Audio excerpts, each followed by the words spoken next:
In the shadowy corners of Port Charles, a storm is brewing, one born not of sudden betrayal or courtroom drama, but of fire, alcohol, and the bitter residue of unresolved vendettas.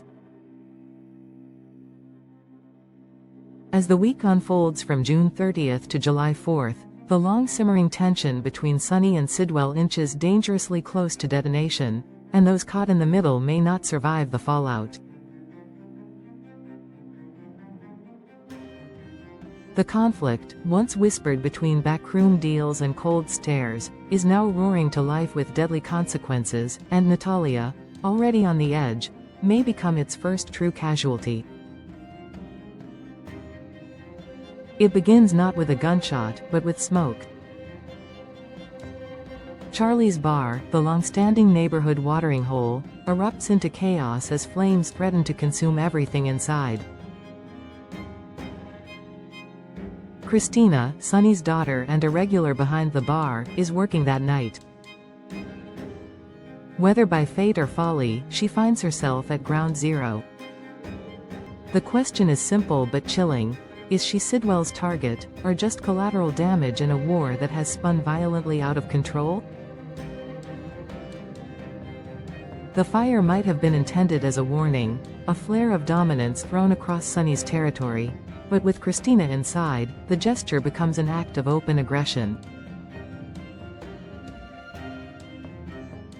As the fire brigade battles the blaze and bystanders scream her name, Christina's fate hangs suspended in a haze of smoke and sirens. Will she escape with her life, or become the first tragic headline of Sidwell's campaign?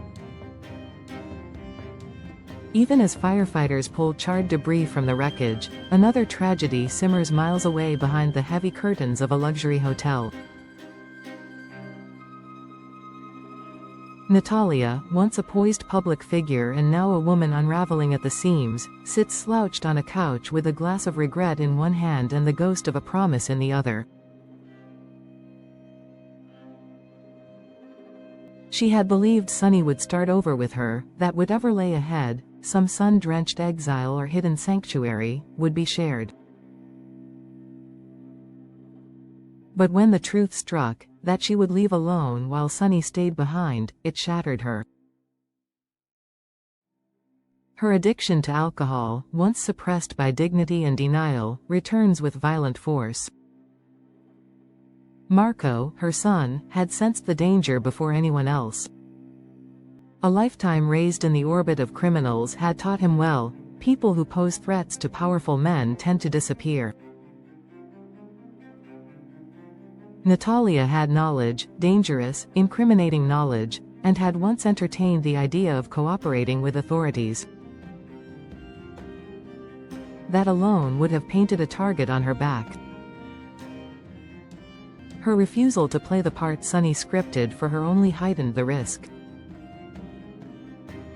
When she defied him by crashing Daisy's christening, drunk and disoriented, Sonny's fury was swift and merciless. Whatever grace she had left was stripped away as one of Sonny's enforcers removed her from the gathering with cold efficiency. What happened next, however, no one truly saw. Hours passed in silence. The next morning, when Marco entered her room and found her body lifeless on the couch, all evidence pointed to tragedy.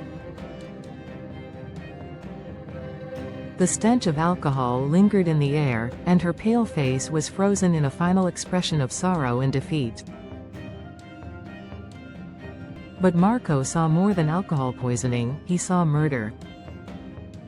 To him, this was no accident. This was Sonny sending a final message, wiping away an inconvenient witness and blaming the bottle. Whether Natalia truly succumbed to drink or was quietly silenced is a mystery Marco no longer cares to solve. His grief has already hardened into rage. Sidwell, though never close to Natalia, will not let this insult pass. The mother of his son is dead, and the stench of Sonny's contempt hangs over her death like a funeral veil. Marco, in his devastation, will become a pawn, but a dangerous one, fueled by vengeance and grief. And Sidwell, ever the strategist, will see in Marco's fury a useful blade to wield against his old adversary. A personal war is about to become public carnage. The fire at Charlie's now seems less like a warning and more like a prelude. Whether Sidwell ordered it or another, unknown force did, is irrelevant to Sonny. The damage is done. His daughter could have died. His enemies are circling. And now, Natalia's death, whether accidental or orchestrated, provides the kindling for the next phase of this war. Sonny may believe he has buried the threat, but in truth, he has only scattered its seeds. Marco is no longer a son seeking justice. He is a fuse, lit and trembling, and the explosion he promises will not discriminate between enemy or innocent. In Port Charles, battle lines have rarely been so obscured or so dangerous.